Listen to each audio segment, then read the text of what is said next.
Paul Jay in Washington.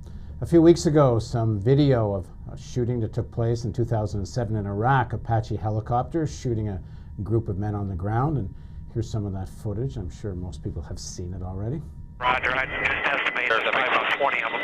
There's, yeah. Oh, yeah. I got it at 6-1, or correction, Vantage 1-4, Route 2-3. I don't know if that's... Neighbor's Mess Element, copy that White 6. That's a weapon. Yeah.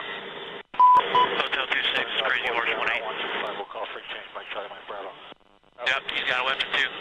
Hotel 26, Crazy Horse 1-8, have 5 to 6 individuals with AK-47s. Request permission to engage. You're clear. Alright, firing. Line here, when state line out. Let me know when you gather. Or shoot. Light them all up. 202 traffic, 260s. Come on, fire. Hey, Roger. Keep shoot. Keep shoot. Bushmaster 2-6, Bushmaster 2-6. We need to move time now. Now joining us to explain what we're seeing and why this took place is Josh Stieber. He joined the Armed Forces in 2006, was in Iraq in 2007. After 14 months, applied for conscientious objector status, which he finally got. And here he is. Thanks for joining us, Josh. Sure, thanks for having me. So you grew up in Maryland. Right, not too far from here. And so before we get into your story, just tell us, let's go back and look at some of the footage and tell us, first of all, how atypical is this, or is this happening all the time, this kind of instance? Incidents similar to this, I would say, are not altogether infrequent. I'm not as familiar with incidents with helicopters because I was in an infantry unit, but that common mindset of shoot first and ask questions later is one that stems back as far as the very first days of training.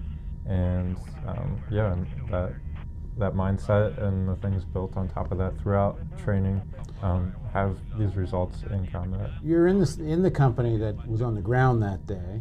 You weren't there yourself that day, but when the guys came home that day, was there something remarkable for them that they talked about it, or was it kind of just another day out in Baghdad?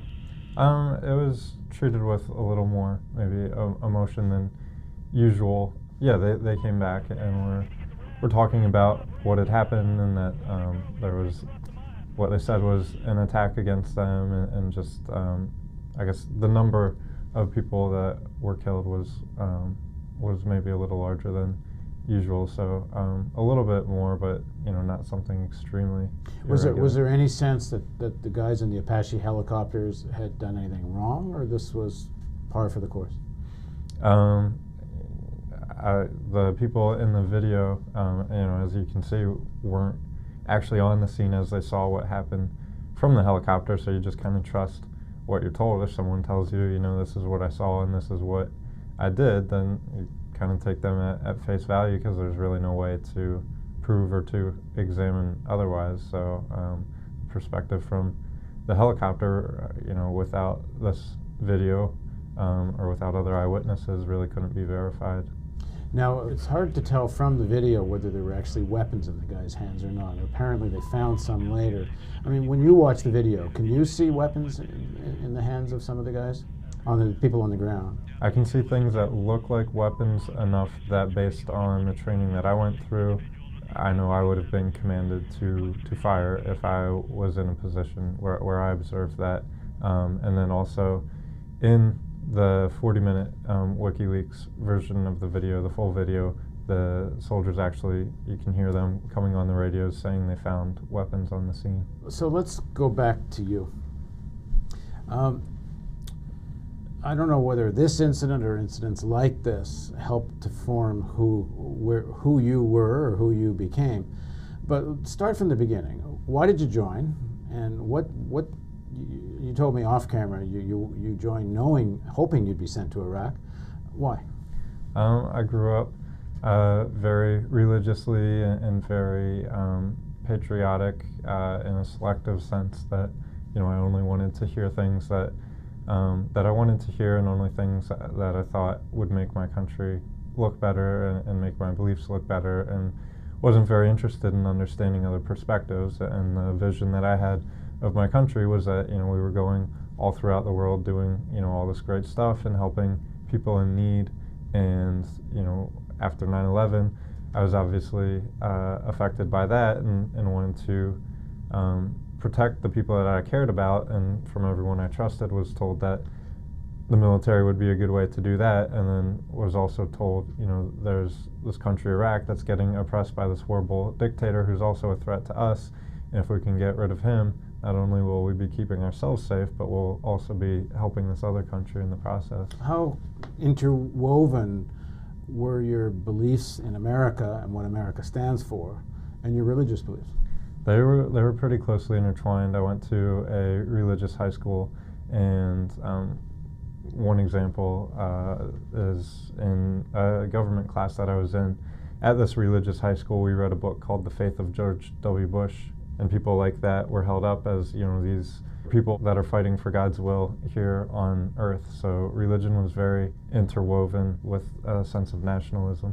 But by 2006, when you joined, it's already really clear that there were no weapons of mass destruction in Iraq, that Bush and Cheney had essentially lied to start a war. Like that was by 2006, that's fairly acknowledged. Had that penetrated into you, to your school? No, I mean, just the people I was listening to, and again, I wasn't making any kind of effort to really challenge my thinking. People were saying, whoever it is, the media or other countries are out to make us look bad, and we did the right thing and we're doing the right thing. And I might have had a few doubts in my mind, but even I comforted the doubts by saying, even if the reasons that were there weren't completely justified, we're there and we're still in this position since we're there, that we can't just pull out and we need to help these people. So even if there were no weapons, and even if the argument for weapons wasn't legitimate, it's still good versus evil, and they're evil and we're good and we got to fight it? Yeah, I bought into that lingo a lot. So you go to Iraq, you join, you go through boot camp, and you're sent to Iraq, and you're still in more or less the same mindset. Tell us a little bit about boot camp and the kind of training that takes place to prepare you for war. I mean, your religious training is supposed to be about love thy neighbor, and then you're sent to war. So how do they get you ready for that? Yeah, I guess that's where I started to see maybe some of these contradictions just by the kinds of things that we did on a regular basis in basic training, whether it was the cadences that we sang as we were marching around, some that even joked about killing women and children. Like what?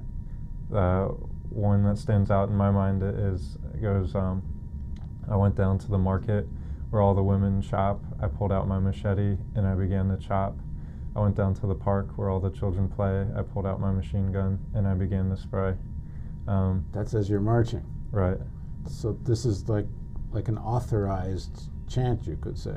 Yeah, I mean, the training, they focus on the physical aspect, or they say that's the challenging part, but then they slip all these psychological things in. Well, that's got to be shocking for you to hear that the first time. Yeah, and so I started writing home to religious leaders at my church saying what I'm being asked to do doesn't really line up with all these religious beliefs I had, and I would get letters back with explanations that I needed to have more faith in God, or this is just how the military works. They would write back and defend a chant like that it's okay to go down where the kids are playing and start to spray. They would defend that? They would either defend it or say that the ends justify the means, or say, maybe you personally don't say chants like that and just march silently, but you still go along with the whole system. And so I adopted that mindset that even if there were particular things that that troubled me, which there definitely were, then you can calm that discomfort by saying, well, even if I'm uncomfortable with these certain practices, in the long run, we're still getting rid of the bad guys, and we're still keeping our country safe, and we're still spreading freedom and democracy around the world, so you shouldn't focus on the smaller things. So at this point, to what extent do you start to question your faith? Because it's all about faith, and faith is about not questioning. So once you start to question, it leads you to places you haven't been before. So does it begin in boot camp? Yeah, I would say that it definitely did, and kind of the more I saw the things that seemed like they were in contradiction, I would kind of have less and less faith in my faith and just start doing things less, that I guess that idealism or that religious motivation started to fall away, and it became more about doing things to either fit in with the crowd or to take on this nationalism that yeah, we're still a good country, you know, even if I don't like these particular things, and we're still spreading freedom and democracy around the world. No, I've been told by, I've never been in the military, but I've been told to get people ready to kill, it's quite an intense psychological process. Humans actually apparently don't like killing each other.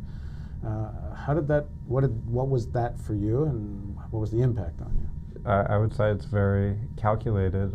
It starts with bayonet training, even though bayonets haven't been used in any war since, I believe, the Korean War. But you know, they first start out by getting you used to stabbing a dummy, you know, with a bayonet, yelling "kill, kill, kill" as you do it.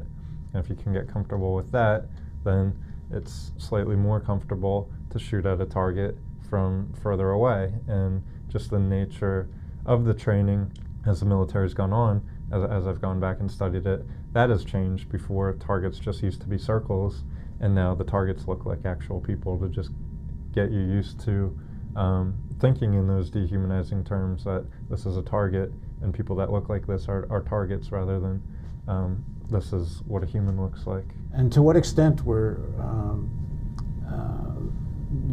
was the actual politics of Iraq talked about, or what to make of Iraqis, what to think about Arabs? To be able to go and kill people, do they have to dehumanize all the people you're about to meet? The common mindset that I would say was coming towards Iraqis were, one, just kind of you know, how they were referred to. They were always referred to as Hajis, you know, similar to gooks in Vietnam, or other phrases in other wars. So there was that mindset combined with this mindset that if you don't do everything you're trained to do, and if you're not being the best soldier that you can be, then these Iraqis, you know, at some point or another are gonna attack you. Or, you know, if you're in a combat situation and you're not doing everything that you're taught, then you're exposing yourself and your other friends to being open to attack. So it was very much fear-mongering from that point of view. Well, in the next segment of our interview, let's talk about you as you get to Iraq and how that helps to shape you. Please join us for the next segment of our interview with Josh Stieber on the Real News Network.